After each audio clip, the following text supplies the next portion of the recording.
Good morning, everybody. Welcome back. Through installment of Scott Selections here for Friday, July 14th. For again, today's play of the day. Quick recap what happened yesterday. Not much to go through. Give it a look at play for baseball on Friday. So hopefully that cashes. But for today's play, going to once again go to baseball. Get a look at a matchup between the Yankees and the Rockies, taking place at around 8:40 p.m. Eastern Time. And for this game, going to take the Rockies plus 2.5 runs at minus 125 on DraftKings. Time recording of 1 a.m.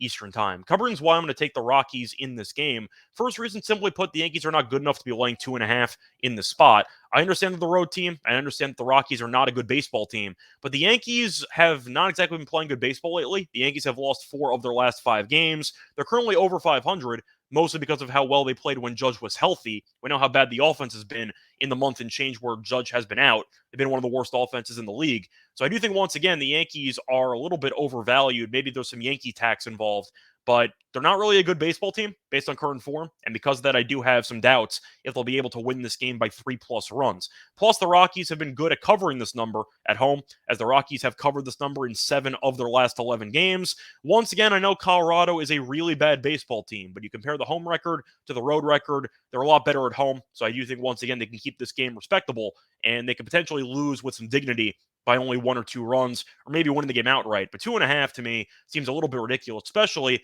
based on who's pitching for both teams. You have Gomber pitching for Colorado, and I know his overall numbers this season are really bad. However, he's actually been pretty good in his last couple of starts. Last 3 starts, 18 innings pitched, 3 ERA. So Gomber might have found something before the All-Star break, and I do think that, once again, the Yankees offense has left a lot to be desired with Judge being injured. So Gomber might pitch well again, but I do think, once again, you're looking at a spot where the Rockies might be undervalued because of who's pitching for the Yankees. You have Carlos Rodon, who's pitching for New York. Big offseason acquisition. The problem is he's barely pitched so far this season because of injury. He's made 1 start this season, and he was okay. 5 1/3, 2 earned against the Cubs. However, that was on the 7th, so he's made 1 start. Now he has added time off, and now he's traveling to Coors Field. We know that most pitchers tend to struggle in Coors Field because of the altitude and because of how ineffective some off-speed pitches are when you travel to Coors. But the point is, Rodon really doesn't have the big of a sample size, so I have some questions if he should be priced this heavily as a favorite. Now, when healthy, Rodon's a very good pitcher. No denying that. He's clearly better than Gomber, and once again, the Yankees are clearly the better team than the Rockies.